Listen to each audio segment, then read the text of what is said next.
Andhra Paris తెనాలిలో అధునాతన హంగులతో మీకు స్వాగతం పలుకుతోంది ఈ కన్వెన్షన్. వెడ్డింగ్స్, రిసెప్షన్స్, ఎంగేజ్మెంట్స్, కాన్ఫరెన్స్లు, సెమినార్స్ మరియు అన్ని రకాల ఫంక్షన్లకు అనువైన వేదిక.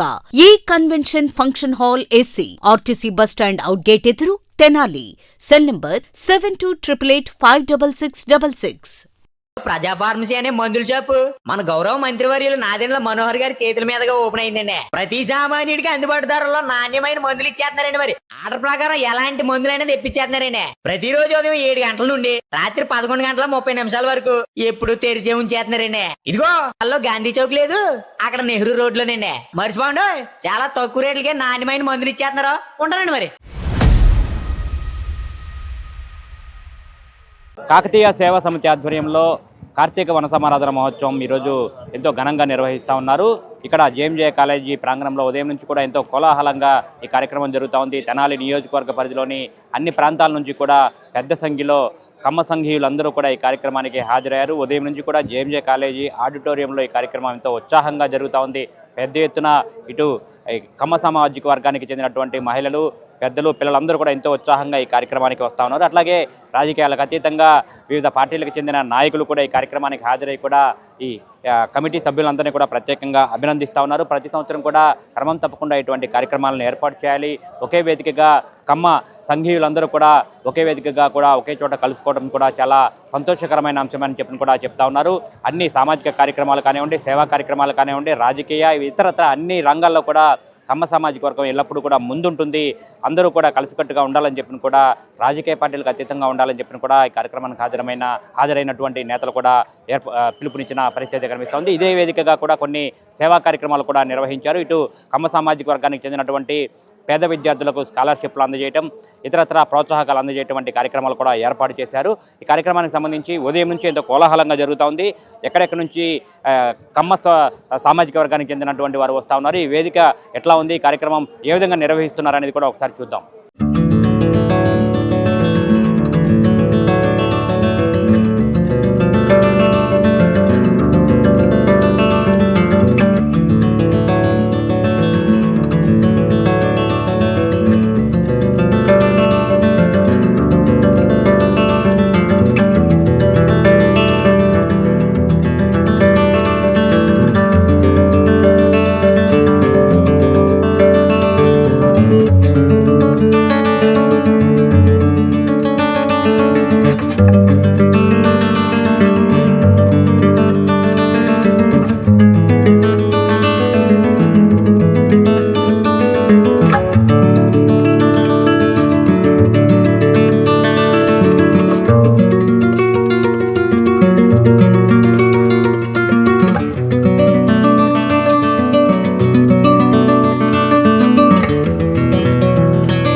మనమంటే ఒక గౌరవం ఉంది సమాజంలో, దాన్ని నిలుపుకునేటువంటి శక్తి కూడా మనకే ఉంది. కాకతీయుల దగ్గర నుంచి, కృష్ణదేవరాయల దగ్గర నుంచి ఇలా చెప్పుకుంటూ పోతే అనేక రాజా వాసిరెడ్డి వారి దగ్గర నుంచి చిన్న కమ్మ పెద్ద కమ్మ అనే కాదు, అందరిలో కూడా ఎంతోమంది గొప్ప గొప్ప వాళ్ళు పుట్టినటువంటి కాకతీయులం. సినీ రంగంలో తీసుకున్నప్పుడు, రాజకీయ రంగంలో తీసుకున్నప్పుడు, సేవా రంగంలో తీసుకున్నప్పుడు, పత్రికా రంగంలో తీసుకున్నప్పుడు, వ్యవసాయ రంగంలో తీసుకున్నప్పుడు, సంఘ సేవలో తీసుకున్నప్పుడు ఎప్పుడైనా కూడా మొదటి వాళ్ళుగానే ఉన్నాం. విద్యాదానం ఒక విద్యాదానమే కాదు, భూదానం, గోదానం, విద్యాదానం దగ్గర నుంచి అనేక వాటిల్లో కూడా మన వాళ్ళు ముందున్నారు. ఇలా చెప్పుకుంటూ పోవాలంటే కీర్తిశేషులైన అనేక మంది జస్టిస్ పార్టీ దగ్గర నుండి ఈనాటి వరకు కూడా ఆ పార్టీ ఈ పార్టీ అని కాదు, ఏ పార్టీలో ఉన్నా ఇవాళ తమ్ముడు శివకుమార్ ఒక పార్టీలో ఉండొచ్చు, నేను ఒక పార్టీలో ఉండొచ్చు. ఏది ఏమైనా రాజకీయాల్లో రాణిస్తున్నటువంటి వాళ్ళలో మొదటి వాళ్ళగా మనం ఉన్నాం. ఉమ్మడి రాష్ట్రంలో ముఖ్యమంత్రులుగా చేసిన ముందున్నాం. ఏఐసిసిలో గుర్తింపబడిన ముందున్నాం. టీడీపీలో గుర్తింపబడిన ముందున్నాం. కమ్యూనిస్ట్ పార్టీలో గుర్తింపబడిన మనం ఉన్నాం. ఎందుకంటే గుర్తు తెచ్చుకోవాలి అందరినీ. ఎన్టీ రామారావు గారి విగ్రహం ఇక్కడ ఉండొచ్చు, ఆయన తెలుగుదేశం స్థాపించి ఉండొచ్చు, ఆ పార్టీలో మేమంతా ఉండొచ్చు. కానీ అనేక పార్టీల్లో ఉన్నటువంటి వాళ్ళని కూడా మనం గుర్తు చేసుకోవాల్సిన అవసరం ఉంది. చాలా మంది కమ్యూనిస్ట్ పార్టీ నాయకులు గుర్తు తెచ్చుకోండి ఒక్కసారి. ఎన్టీ రామారావు గారే కాదు, అనేక మందిని గుర్తు తెచ్చుకుంటే, ఎన్జి రంగా గారి దగ్గర నుంచి అనేక మందిని గుర్తు తెచ్చుకుంటే మన ప్రతిష్ట ఎంత పెరిగిందో ఒకసారి మీరు ఆలోచించండి. ఒకసారి ఓడిపోవచ్చు, ఒకసారి అపోజిషన్లో ఉండొచ్చు, రాజకీయాల్లో ఉండొచ్చు, లేకపోవచ్చు. ఏదేమైనా కూడా ఆ ముద్ర మాత్రం చెరిగిపోదు. విద్యాదానంలో యూనివర్సిటీలు కూడా పెట్టగలిగాం, కళాశాలలు పెట్టగలిగాం. ఎక్కడ దాకా ఎందుకు ఈ తెనాల్లో చరిత్ర గారిని ఈ తెనాల్లో మనం ఆలోచిస్తే తెనాలి పట్టణానికి ఒక ప్రాముఖ్యత ఉంది. చాలా సౌమ్యంగా ఉంటారు ఇక్కడ రాజకీయ నాయకులు. ఏదైనా అప్పుడప్పుడు విమర్శించుకోవచ్చు, అది రాజకీయ సహజం. కానీ చాలా చరిత్ర కలిగినటువంటి చరిత్ర తెనాలికి ఉంది. 3 కాలువల్లో నీళ్లు పారటమే కాదు, పచ్చని పంట పొలాలే కాదు, ఈ పవిత్రమైనటువంటి ఈ యొక్క జేఎంజే కళాశాలే కాదు, ఎంతో కష్టపడి నిర్మాణం చేయించినటువంటి అన్నపనేని వెంకట్రావు గారు నిర్మాణం చేయించిన విఎస్ఆర్ కళాశాలే కాదు, అన్నాబతులు సత్యనారాయణ గారు, ఈనాడు శివకుమార్ గారు ఏర్పాటు చేసిన విఎస్ఆర్ కళాశాలే కాదు, చిలుములో తీసుకుంటే రూరల్ కాలేజీ ఏదైతే ఉందో, రామా రూరల్ కాలేజీ ఏదైతే ఉందో, కొలసాని వెంకట సుబ్బయ్య గారు మా సమీప బంధువులు, ఆ కాలేజీలే కాదు. ఇలా చెప్పుకుంటూ పోతే వీరనారాయణ గారు పెట్టినటువంటి వివేక కాలేజీలే కాదు. ఇలా చెప్పుకుంటూ పోతే ఎన్నో కళాశాలలు మనం ఏర్పాటు చేస్తాం. ఇక దేశవ్యాప్తంగానే ప్రపంచవ్యాప్తంగా కూడా మన వాడు ఉన్నారు. తానాలో జెండా ఎగరేసిన వాడు తెలుగువాడు ఒకడు ఉన్నాడు, ఆంధ్రాలో అని చెప్పిన వాడు మొట్టమొదటి తెలుగువాడు కమ్మవాడు అని చెప్పని మీకు మనం చేస్తా ఉన్నాం. అనేక సభల్లో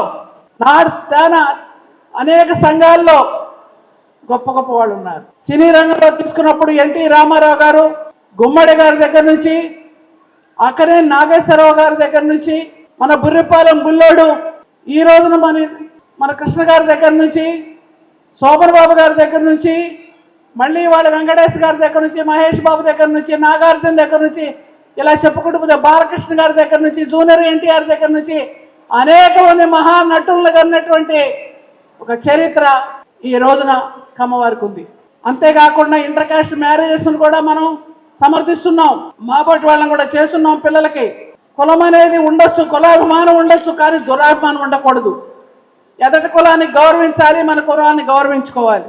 అంతేకాకుండా ఎవరికైనా దాన ధర్మం చేసే గుణం కూడా కమ్మవారిలో ఉందనేది చాలా మంది ఒప్పుకుంటారు.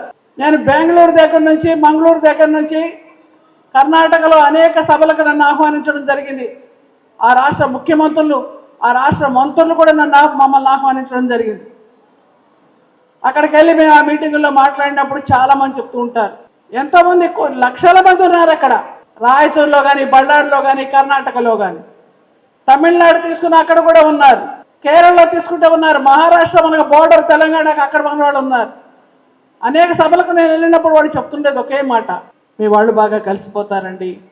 పక్కనే మన సుబ్రహ్మణ్యం గారు లాంటి మీ వాళ్ళు కాదు మన వాళ్ళు అనండి అని.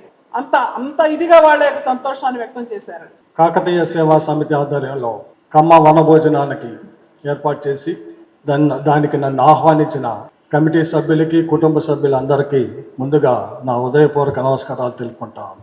నేను ఈ సమావేశానికి వచ్చింది ఒక కమ్మవాడిగా, కమ్మ కులంలో పుట్టినందుకు గర్వపడుతున్నా కమ్మ కులంలో పుట్టినది. కమ్మ వనభోజనానికి రావడానికి నేనేం భయపడను కూడా. భయపడను కూడా. ఎందుకంటే ఎవరు ఏ కులంలో పడతారనేది దైవ నిర్ణయం. పుట్టిన కులాన్ని, పుట్టిన గడ్డని ప్రేమించటం అందరం అలవాటు చేసుకోవాలి. తెనాలి నియోజకవర్గంలో కాకతీయ సేవా సమితి ఆధ్వర్యంలో కమ్మవారం భోజనాలు పెడతాం. నిజంగా గర్వపడతా ఉండా. ఎందుకో తెలుసా? స్వతంత్రం వచ్చినాక ఈ నియోజకవర్గం పాలించింది కమ్మ కులం. దాన్ని నిలబెట్టాలనే మా ప్రయత్నం. దాన్ని నిలబెట్టడానికి మీ అందరూ సహకరించాలని కూడా కోరుతా ఉన్నాం. ఎందుకంటే ఈ నియోజకవర్గంలో ఆ రోజు నుంచి ఈ రోజు కూడా శాసనసభ్యులుగా కమ్మవారి పరిపాలన చేస్తూ ఉన్నారు. అది ఏ పార్టీ అయినా అవ్వచ్చు, కానీ అది ఒక రకంగా అదృష్టాన్ని కూడా నేను భావిస్తా ఉన్నాను. ఎందుకంటే నియోజకవర్గంలోని ప్రజలు కూడా కమ్మవారి పరిపాలనలో మంచి పరిపాలన జరుగుతుంది అనే భావన అన్ని వర్గాల్లో ఉండవు కాబట్టి, లేకపోతే అంత ఈజీగా వచ్చేది కాదు. ఇది రావడం కోసం మనకన్నా ముందు పరిపాలించిన వ్యక్తులు అన్ని సామాజిక వర్గాలను కలుపుకెళ్ళబట్టి ఇప్పుడు పరిపాలిస్తున్నా భవిష్యత్తులో పరిపాలించే వాళ్ళమైనా దాన్ని మనసులో పెట్టుకోవాలి. ఒక కమ్మ కులాడిగా కమ్మ కుల అభివృద్ధి కోసం పనిచేయటంలో ఏ తప్పు లేదు రాజకీయ నాయకుడిగా. అట్ ది సేమ్ టైం రాజకీయాల్లో ఉన్న వ్యక్తులు తమ కులంతో పాటు అన్ని కులాల్ని కలుపుకెళ్ళాలి, అన్ని కులాల్ని మంచిగా చూడాల్సిన వ్యక్తిత్వం మనలో ఉంది. కాబట్టే ఈ నియోజకవర్గంలో ఆ రోజు నుంచి ఈ రోజుకి కమ్మ నాయకత్వంలో శాసనసభ్యులు అవటం అనేది నేను గర్వపడతా ఉండా. అది ఈ తెనాలి ఖ్యాతి. దాన్ని పోగొట్టకూడదనే నా ప్రయత్నం కూడా. నేను వేరే పార్టీలో ఉండొచ్చు, ఇంకొకళ్ళు ఇంకో పార్టీలో ఉండొచ్చు. రాజకీయాల్లో ఇవన్నీ సహజం. ఎవరు ఏ పార్టీలో ఉన్నా ఈ ప్రాంత ఔన్నత్యాన్ని కాపాడటం మన ధర్మం అని నేను భావిస్తూ ఉంటాను. ఈ ప్రాంత చరిత్రను నిలపటం మన బాధ్యత అని భావిస్తూ ఉంటాను. ఇక్కడ ఉన్న మీ అందరినీ నేను కోరుకునేది, మరి ముఖ్యంగా కమిటీ సభ్యుల్ని నేను కోరుకునేది, కాకతీయ సమావేశంలో మాలాంటి రాజకీయ నాయకులు తిరిగి మేము రాజకీయాల్లో ఉన్నాం కాబట్టి సహజంగా కొన్ని మాట్లాడగలుగుతాం, కొన్ని మాట్లాడలేం. ఎందుకంటే మా మాటలను వక్రీకరించవచ్చు, లేదు ఇక్కడ ఏదైనా ఎమోషనల్గా మాట్లాడితే వాటిని ఇంకో రకంగా తీసుకెళ్ళవచ్చు. కానీ రాజకీయ నాయకులు ఎప్పుడు కులాలకు అతీతంగా పనిచేస్తారు. దయచేసి ఈ సమావేశాల్లో ఈ కులం కోసం పోరాడిన వ్యక్తులు, ఈ కులంలో ఉండి కుల సంఘం ద్వారా ఎంతోమంది పేద కమ్మ విద్యార్థులకైతేనే, పేద కమ్మ వాటికైతే సహాయం చేసిన ఎంతోమంది మహానుభావులు ఉన్నారు, ఇప్పటికీ ఉన్నారు. ఉదాహరణ మన గుంటూరులో ఉన్న కమ్మ హాస్టల్ ద్వారా ఈ ప్రాంతంలో ఏ కులమైనా కానీ కమ్మ హాస్టల్ పరిపాలన చూసి, కమ్మ హాస్టల్ నిర్వహణ చూసి మళ్ళీ అలాంటి హాస్టల్ నిర్మించాలని ఎన్నో కులాల ప్రయత్నాలు చేసిన ఈ రోజు కూడా కమ్మ హాస్టల్ కొన్న పేరు ఎక్కడా లేదని చెప్పి ఈ సందర్భంగా మనవి చేస్తా ఉన్నాం. ఎందుకు వచ్చింది? నిర్వహణ, బాధ్యత. అటువంటి ఎంతోమంది వ్యక్తులు ఉండారు. కులం కోసం, కులంలో ఉన్న పేదరికాన్ని నిర్మూలించే దానికోసం, కులంలో ఉన్న పేదవారికి అనేక రకాలుగా సహాయం చేసేవాళ్ళు. మీరు రాజకీయ నాయకులకి ప్రాధాన్యత ఇవ్వకుండా దయచేసి అలాంటి వ్యక్తుల్ని డయాస్ మీద కూర్చోబెట్టి వారి ద్వారా కమ్మ సంఘ అభివృద్ధికి తోడ్పడాలని ఈ సందర్భంగా మీ అందరికీ మనవి చేస్తాం. కమ్మ సామాజిక వర్గానికి సంబంధించి నా సొంత కులంలో ఉన్న అన్నదమ్ములు వచ్చి నువ్వు కూడా వస్తే బాగుంటుంది అన్నారు. తప్పకుండా వస్తానని చెప్పాను. ఏముంది దీంట్లో భయపడాల్సి? ఏముంది దీంట్లో రాజకీయం? ఏముంటుంది దీంట్లో? అందుకని నేను మళ్ళీ చెబుతా ఉన్నాను, రాజకీయాల్లో ఉన్న నేను నా చేతైనంత వరకు ఈ సామాజిక వర్గానికి, ఈ నియోజకవర్గం సంబంధించి నేను మాట్లాడుతుంది. ఈ నియోజకవర్గంలో నాకు సంబంధించిన వరకు నా చేతైన కలిగింది ఏమీ చేయటానికైనా నేను సిద్ధంగా ఉంటానని చెప్పి తెలియజేస్తూ